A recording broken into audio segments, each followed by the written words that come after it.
O número de casos de pacientes com bruxismo aumentou muito nessa pandemia, não é mesmo?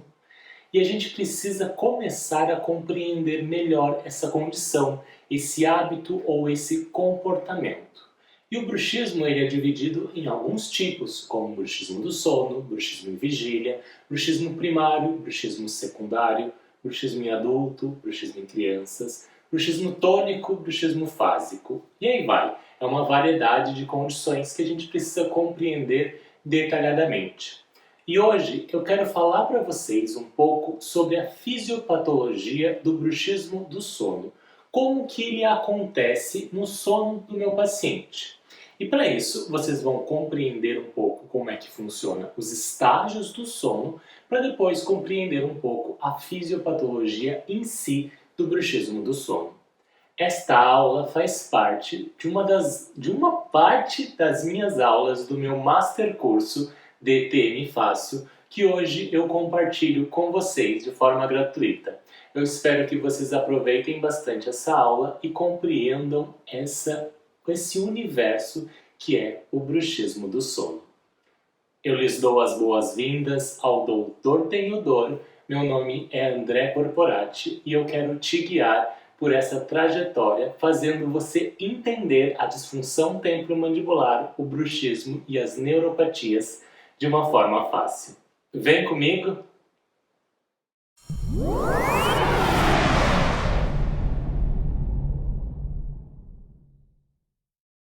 O sono quando a gente dorme, ele é uma estrutura ou ele é um estado fisiológico natural do nosso corpo que acontece de maneira cíclica, tá? A gente tem vários ciclos de sono, ok? Ele é um comportamento de repouso e um comportamento de atividade. Quando a gente dorme, a gente não fica totalmente perde todas as funções. A gente tem várias atividades, inclusive atividades cerebrais, enquanto a gente está dormindo. E bom, o sono, que é esse estado fisiológico, ele se divide em dois pontos, ou dois estágios, duas subdivisões importantes, que é o sono não REM e o sono REM. Tá? O sono não REM, o REM vem de Rapid Eye Movement, é uma sigla do inglês para movimentos oculares rápidos. Então, o NREM ou não REM é aquele que não tem movimentos oculares rápidos. E o sono REM é aquele que tem movimentos oculares rápidos. Como que a gente consegue ver isso, André? A gente consegue ver isso através de estudos do sono, que são as polissonografias. Então, tudo que se tem hoje de fisiopatologia do bruxismo e tudo que se tem da compreensão da fisiologia do sono vem-se muito de estudos de polissonografia, que são estudos do sono.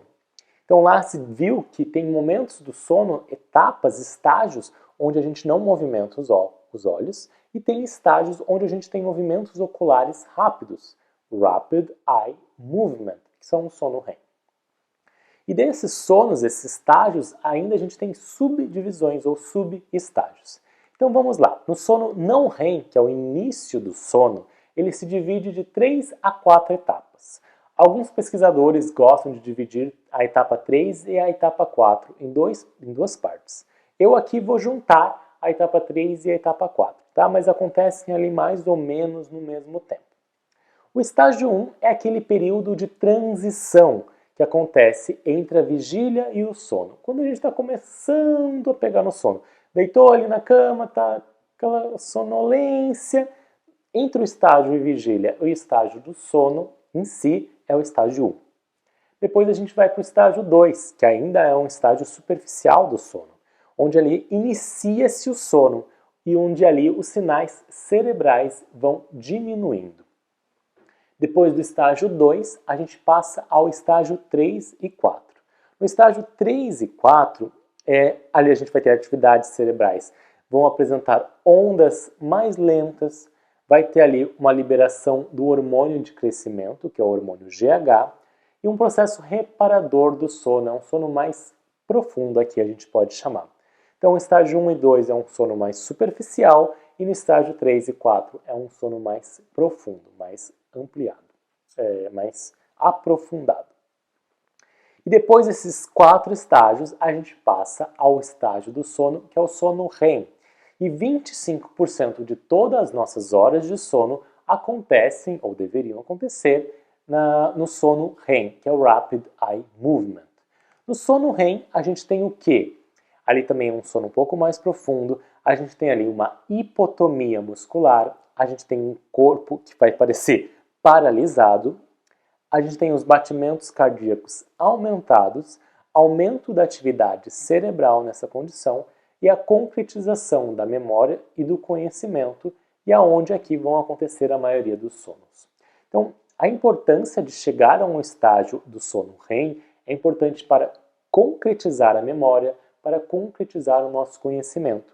Então, aqui vocês estão estudando comigo, né? Estão lendo, estão ouvindo podcast, estão vendo aula, estão estudando muito. Se você, depois desse dia inteiro de estudo, você não tiver um sono reparador, um sono que vai chegar a sono REM, por exemplo, um sono mais profundo, tem uma grande chance de todo aquele conhecimento que você está tendo nas minhas aulas não serem sedimentados, ou a memória não ser bem concretizada. E aí você tem aquela sensação de que não aprendeu muito bem ou não soube muito bem. Por uma falha, principalmente, na dificuldade de chegar a sono REM, ou um aprofundamento do sono. Então o sono ele é super importante na nossa história, né? Concretizar a nossa memória, concretizar o nosso conhecimento, vem se destacando pela importância de ter um sono bom, um sono reparador. Então, nos nossos pacientes, inclusive, saber, conhecer e estudar o sono desse paciente é essencial. Estudar dor sem saber estudar o sono não faz de você um profissional tão completo. Por isso que hoje a especialidade de odontologia do sono, né, ela precisa, não sei se é uma especialidade, eu acho que é uma capacidade, perdão, é uma capacitação da odontologia do sono. E ela precisa ser, é importante a gente ter esse conhecimento na hora de estudar pacientes com DTM, pacientes com bruxismo. O sono é super importante aqui. Mas vamos lá. Então a gente teve o quê? O sono não REM, e depois a gente vai para o sono REM. E vejam aqui, no sono não REM tem todas essas variações. Mas não é 1, 2, 3, 4, REM, acabou. Não, são ciclos. O nosso sono ele funciona através de ciclos. E a gente tem vários ciclos durante a noite. Então, por exemplo, a gente vai no estágio 1, depois vai para o estágio 2, depois vai para o estágio 3, depois volta para o estágio 2, depois vai para o estágio 3, depois vai para o estágio 4, depois volta para o 2, depois vai para o 3, depois vai para o 4, depois vai para o sono REM, depois volta para o 3, depois vai para o REM, depois vai para o estágio 2, depois vai para o REM. É assim, vai indo e voltando num ciclo do sono. E aí a gente tem 4, se não me engano, 4 a 6 ciclos diferentes de sono durante, por exemplo, 6 a 8 horas de sono, que é o nosso sono normal. Então a gente tem alguns ciclos de sono nessa noite toda de sono. E a grande maioria dos nossos 75%, a gente fica em sono não REM e 25% em sono REM. E desses 75% que a gente fica em sono não REM, a grande maioria dos episódios que acontecem em bruxismo do sono acontecem no estágio 2. Opa, agora acorda, gravem essa informação aqui. A maioria dos episódios de atividade muscular decorrentes do bruxismo acontecem em estágio 2 do sono não REM. Perfeito? E a maioria desses episódios, de 60% a 80% dos episódios de bruxismo acontecem nesse estágio 2. Podem acontecer em outros estágios, mas é mais esses estágios. Por que você está falando isso, André? Porque a importância de estudar o sono serve também para a gente depois saber fazer o tratamento. O estágio 2 é um estágio mais superficial do sono, não é mesmo? Então, se o paciente tem um sono reparador, ele tem um sono que vai, por exemplo, a estágios mais profundos, como 3 e 4, ou o sono REM, se ele permanece mais tempo em estágios profundos do sono, como 3 e 4, por exemplo, há uma grande chance dele ficar menos tempo em estágio 2 e há uma grande chance dele diminuir os episódios de bruxismo. Claro, isso são reflexões, são pensamentos que eu tenho analisando essa fisiopatologia do bruxismo do sono. Então, não existe exatamente um estudo específico sobre isso, mas são inferências dessa reflexão que a gente está tendo aqui sobre o sono. Então, a importância de ter um sono reparador, ou até mesmo um sono mais aprofundado, para evitar ou diminuir as atividades musculares decorrentes do bruxismo, ou diminuir a quantidade de tempo que a pessoa permanece em estágio 2, é importante para compreender o bruxismo do sono aqui do nosso paciente. Perfeito? Entenderam essa condição de sono não REM e sono REM? Ficou claro? Agora, a gente sabe que o bruxismo acontece geralmente em estágio 2 do sono não REM. Mas como em si desencadeia o bruxismo do sono? E aí eu vou sair um pouco aqui da frente de vocês e vou para a minha dashboard, para o meu caderno de anotações, onde eu vou mostrar para vocês um pouco como acontece a fisiopatologia específica do bruxismo do sono. Então vamos lá? Vem comigo! Então, aqui eu gostaria de explicar para vocês a fisiopatologia do bruxismo, então, do sono, como que ela acontece. Isso é baseado nos estudos que foi publicado aqui por esses autores, Gilles Lavine, Kouri, Abe, Yamaguchi e Karen Rafael. É um estudo publicado na revista Journal of Oral Rehabilitation do ano de 2008. E eles explicam, através da fisiopatologia e o estudo do sono, como que o bruxismo acontece. E ele é subdividido em 8 etapas. Então, vamos ver como é que são eles? A primeira etapa que vai acontecer, então, é um aumento da atividade cardíaca autonômica, ou despertar autonômico. Então, quando a pessoa está dormindo lá em estágios 2 do sono, não REM, acontece um aumento da atividade cardíaca autonômica. Isso vai acontecer como primeiro momento. Depois, em segundo momento, vai acontecer o aumento da atividade cerebral. Esse aumento da atividade cerebral aqui, geralmente ele é caracterizado pelo microdespertar, o microdespertar do cérebro desse paciente. Depois, em terceiro momento, a gente vai ter então ali um aumento da atividade do músculo do coração. Então a gente vai ter um aumento da taquicardia.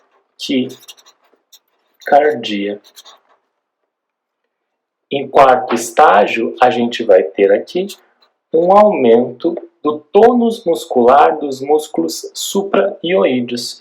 Então, um aumento do tônus dos supraioides ou dos supraioídeos. Depois, em quinto momento, passamos aqui ao aumento da amplitude de respiração. Seguido, então, pelo número 6, que é o aumento da atividade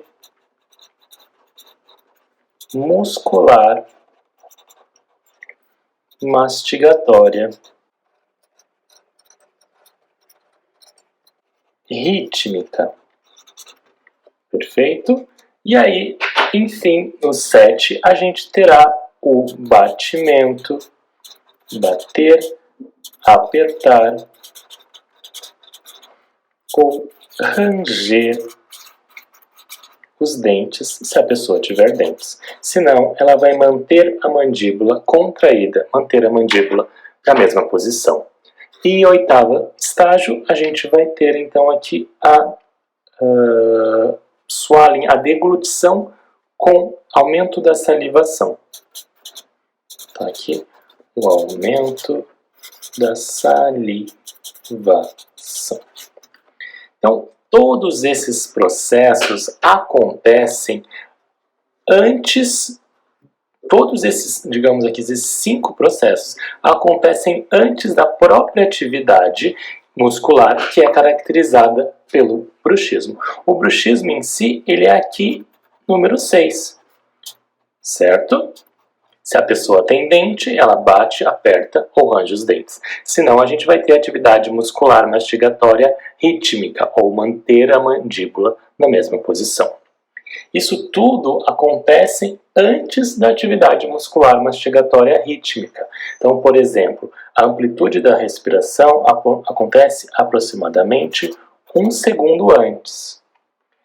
O aumento dos tônus dos músculos supraioides também 1 segundo antes. A taquicardia aproximadamente 1 segundo antes também.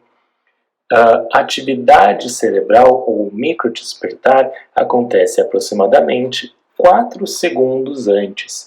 E aqui o aumento da atividade cardíaca autonômica aproximadamente 4 minutos antes de acontecer a atividade muscular mastigatória rítmica, que é o próprio bruxismo.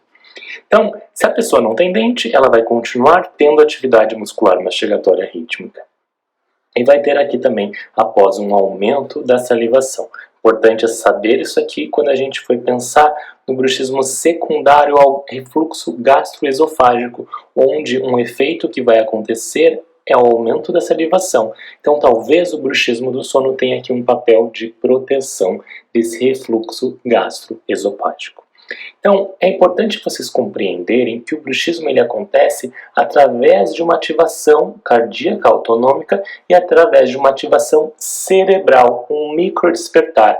Então, para acontecer bruxismo, a gente precisa ter um cérebro com uma despertar, com uma atividade de despertamento. E depois acontece todos esses processos, chegando finalmente ao 6, que é o aumento da atividade muscular, e daí o bater, ranger ou apertar os dentes. Então, os dentes em si são o final dessa cascata, tá? É o 7º passo de toda essa cascata que compreende a fisiopatologia do bruxismo do sono. Espero que tenham entendido e compreendido essa parte e isso tenha ficado mais claro na cabeça de vocês. Um abraço. Obrigado. Se você chegou até o final, quer dizer que você assistiu toda essa aula. Eu fico muito feliz em poder captar toda essa tua atenção. Se você tiver alguma dúvida sobre essa aula, sobre esse conteúdo abordado aqui, você pode comentar aqui embaixo, nos comentários mesmos, ou ainda me mandar uma mensagem individual no direct lá do meu Instagram. Muito obrigado por sua atenção. Nos vemos nas próximas. Um grande abraço.